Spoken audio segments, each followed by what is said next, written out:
जो ज़्यादा बारिश के चलते जो जल भराव है, कुरुक्षेत्र है, अम्बाला है, पानीपत है, करनाल है, कई जिलों में जो स्थिति है उसका आपने जायज़ा लिया या ट्रैक्टर पर कई जगहों पर गए हैं। किस तरीके की स्थिति है सर, और क्या देखते हैं किस तरह से पूरा ये प्रदेश में जो ये जल भराव है इसके लिए आप व्यवस्था जो है उसमें जिम्मेदार किसे मानते हैं? देखिए, ये तो आपको पता है पीछे पानी होता है पीछे, और यमुना का स्तर भी जो है पिछले 45 साल में सबसे ज़्यादा है। जहाँ तक सवाल है हरियाणा का, जैसे मैं जहाँ जहाँ इलाके में गया कल, कुरुक्षेत्र भी, अम्बाला भी, शाहबाद भी, सब बहुत सारे इलाकों में गए हम, तो वहाँ नेचुरल क्लाइमेट जो है, लेकिन सरकार की तरफ से भी जो प्रिकॉशंस लेने चाहिए थे, जो प्रबंध करने चाहिए थे, फ्लड कंट्रोल बोर्ड की मीटिंग भी हुई होगी वहाँ, और आपके वार्निंग भी थी ये भी आपके बारिश ज़्यादा होगी, पानी ज़्यादा आएगा, तो सरकार को पूरी सतर्कता बरतनी चाहिए थी और पूरे कदम उठाने चाहिए थे। जैसे हर जगह से यही शिकायत मिली कि भाई ड्रेन साफ़ नहीं हुई, कोई ड्रेनों की सफाई नहीं हुई, सीवर की नहीं सफाई हुई, और जैसे बंद हैं वो मजबूत नहीं किए गए जो कि करने चाहिए थे। अगर ये सब पूरे प्रबंध पहले स्टेप लिए जाते, कदम उठाए जाते, तो शायद इतना नुकसान नहीं होता। और जैसे मतलब आपका जो इलाका है इसमें जो ये अपनी नहर हमने खोदी थी दादूपुर नलवी नहर से, वो इन्होंने आड़ दी। अगर वो खुद ही रहती, वो चलती, तो बहुत भारी लोगों को राहत मिलती उस नहर से। तो इस प्रकार से बहुत सारे काम हैं तो सरकार को करना चाहिए था, जो इन्होंने नहीं किए हैं। आम तौर पर शिकायत मिली है ये ड्रेनेज तो सबसे पहला काम होता है, ड्रेनेज साफ की जाए। तो अब तो ये है कि जो हुआ है उसका नुकसान भरपाई कैसे की जाए लोगों की। लाखों एकड़ जो ज़मीन जो है बिल्कुल सबमर्ज हो गई, किसान बर्बाद हो गया, उनको कंपनसेशन देना चाहिए। बहुत सारे गरीब आदमियों को मकान भी खराब हुए, वो देना चाहिए।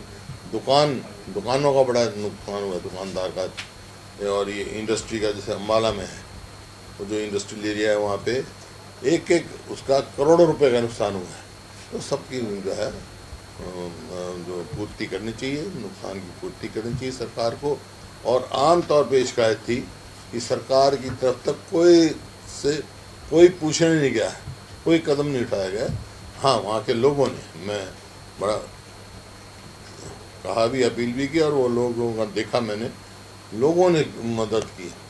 मतलब ट्रॉलियों में भर भर के लंगर ले जा रहे थे लोगों, जैसे ट्रैक्टर में गए, पानी भरते, सब दुकान बंद थी, कोई छत पे बैठे थे, उनको घर घर तक खाना पहुँचाने का काम, पानी पहुँचाने का काम लोगों ने स्वयं किया। जो वहाँ सेवा कर रहे थे, जो उन सेवकों ने किया, बहुत अच्छा काम किया। मेरा अब भी लोगों से यही अपील है कि सब जो भी हो उसकी मदद करें, जो बाढ़ग्रस्त एरिया में जो फंसे हुए हैं या जिनको भोजन नहीं मिल रहा, वो इंतज़ार ना देखें, वो आपस में जो है एक दूसरे की मदद करें। लेकिन सर इस मामले में जो वो कांग्रेस जो कोई रणनीति है सर, कांग्रेस कोई राज्यपाल से मुलाकात करने की या कोई आपने तैयारी की है सर? हाँ, कल हम राज्यपाल जी को मिलेंगे और उनको ज्ञापन देंगे ताकि तुरंत प्रभावी कदम सरकार को उठाने चाहिए। तो सर ईश्वर सिंह जेजेपी के विधायक है, कैथल जिले के गांव में गए थे, लोगों में आक्रोश था, एक महिला ने उनके ऊपर हाथ तक उठाया। तो ये अब आप क्या मानते हैं कि जो जिस तरीके के हालात हैं वो लोगों को इस तरीके के लिए मैं स्वयं देख आया हूँ, लोगों को बहुत भारी तकलीफ में है। तो तकलीफ में जब आदमी होता है तो ऐसे कदम उठाए देते हैं। सर ये हरियाणा के परिवहन मंत्री कह रहे हैं सर, मूलचंद शर्मा, इसके अलावा भी जो हरियाणा के जो सरकार के लोग हैं वो ये कहते हैं कि भूपेंद्र सिंह हुड्डा इस मुद्दे पे राजनीति ना करें। प्राकृतिक आपदा जब आती है तो वो किसी को बताकर नहीं आती है, और वो प्राकृतिक आपदा है, इसमें राजनीति नहीं होनी चाहिए। और आपको मैं तो कोई राजनीति नहीं कर रहा, मैं तो एक बात बता रहा हूँ, एक कारण तय है, और मैं तो खुद कह रहा हूँ भाई पीछे से पानी इतना आया है, लेकिन अगर ठीक समय पे कदम उठाए गए होते तो शायद इतना नुकसान नहीं होता। जी सर सरकार द्वारा जो है वो जो मृतक हैं उनके लिए 4 लाख की मुआवजा राशि जो है वो जारी की जा रही है। किस तरीके से 4 लाख की मुआवजा राशि को और जिस तरीके से जो घर जिन लोगों के पूरे तरीके से तबाह हो चुके हैं उसका आंकड़ा जो है वो भी लगातार बढ़ता जा रहा है। मृतकों का यदि जिक्र करें तो कल तक 10 था, आज जो आंकड़ा है वो 16 पहुँच गया है। 4 लाख की राशि आप समझते हैं कि देखिए राशि 4 लाख की दी है वो भी तुरंत देनी चाहिए, लेकिन 4 राशि और महंगाई को देखते हुए ज़्यादा देनी चाहिए, जो भी ज़्यादा दी जा सके। और सबको भोजन पहुँचाना और पानी की निकासी का कैसे कहाँ से निकलेगा वो करना सरकार की सबसे बड़ी सर आप मुख्यमंत्री हवाई सर्वेक्षण कर रहे हैं, उप मुख्यमंत्री जो वो फील्ड में हैं और अलग अलग जगह पर अलग अलग जो विधायक हैं वो भी इस लोगों के बीच में जा रहे हैं, लेकिन आप कह रहे हैं कि सरकार इसको मॉनिटर नहीं कर रही है, सरकार लोगों के बीच में नहीं जा रही। जो मैं तो वो कह रहा हूँ जो लोग अधिकारी भी नियुक्त किए गए जो मैं तो वो कह रहा हूँ जो लोगों ने मेरे को कहा। सर अभय चौटाला जो है उन्होंने कहा कि उचाना से जो है वो जो भी इनेलो से टिकट पे जो है वो लड़ेगा तो वो मुख्यमंत्री के सीधे तौर पर दावा करेगा। उन्होंने कहा कि अगर कोई कानूनी अड़चन जो नहीं आती है तो ओपी चौटाला जो है वो सीधे तौर पर भूषण चौटाला के अगेंस्ट जो है वो चुनाव लड़ते हुए दिखाई देंगे। किस तरीके से देखते हैं?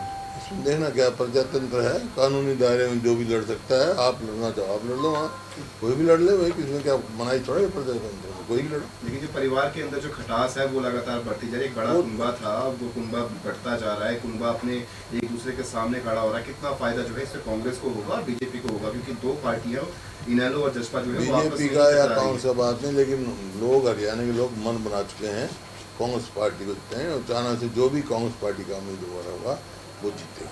सर आपका विपक्ष आपके समक्ष कार्यक्रम भिवानी में 9 तारीख को था सर, आप जो वो किस तरह का आप उसको सफल कार्यक्रम कितना सफल मानते हैं? दूसरा ये अगला विपक्ष आपके समक्ष कार्यक्रम शायद अंतिम कार्यक्रम में एक बाकी था सर, अब वो अंतिम नहीं है, ये 2 बाकी हैं। 2 बाकी सर, कब तक आपकी क्या तैयारी है? बड़ा जबरदस्त जन समर्थन मिला विपक्ष आपके कार्यक्रम को भिवानी में, और अगला कार्यक्रम 20 अगस्त को हिसार में है जी, और फिर एक रह जाएगा। 10 पार्लियामेंट्री कॉन्स्टिट्यूंसी है हमारी जी 8वीं जो है भिवानी में थी जी 9वां जो है हिसार में होगा, 10वां रोहतक होगा जी।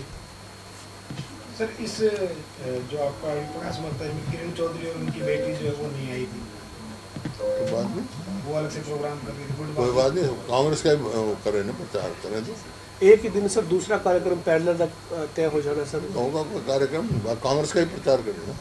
तो आपकी तरफ से विपक्ष आपके समक्ष में बुलाया नहीं गया था सर? नहीं, मैंने स्वयं टेलीफोन किया था किरण जी। ऐसी रिपोर्ट्स आ रही हैं कि चंडीगढ़ में विधानसभा के लिए जगह जो है वो एलोकेट कर दी है अलग से हरियाणा की विधानसभा के लिए, तो आप कैसा? देखिए मैं तो पहले कह चुका हूँ, ये चंडीगढ़ हमारा है, हम ही ज़मीन खरीद रहे हैं। 12 एकड़ ज़मीन दे रहे हैं, जो आज कीमत 12 एकड़, वहाँ कितनी कीमत है? 1 एकड़ मेरे ख्याल में 50 करोड़ का होगा, जहाँ पे दे रहे हैं पंचकुला का। 600 करोड़ रुपए देना मतलब कोई मायने नहीं भाई। आप यहीं जो ऑलरेडी विधानसभा है इसमें एक्सटेंशन करें, जैसे हाई कोर्ट में जब जरूरत पड़ी हाई कोर्ट वालों ने और बढ़ा दिया, अपने बना दिए हैं, एक्सटेंशन हो गया उसका भवन कर सकते। बड़ा, तो इसमें क्या दिक्कत है? यहाँ करना चाहिए।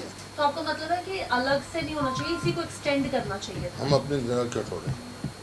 और जब ये है ठीक है भाई, आगे ज़्यादा मेम्बरों की जरूरत है तो यहीं लेके यहीं बनाए, और छोड़ना तो पंजाब जाए, ठीक है सर, हरियाणा चंडीगढ़ हरियाणा का ठीक है सर, अपना। ठीक है सर। आपका मुताबिक इसी में विस्तार हो या पंजाब से हम ले, पंजाब छोड़े, हम क्यों जगह छोड़े बता दें? जब जबकि हरियाणा अलॉट चंडीगढ़ को अलॉट हुआ था, हरियाणा को कमीशन चंडीगढ़ तो हरियाणा को दिया था भाई।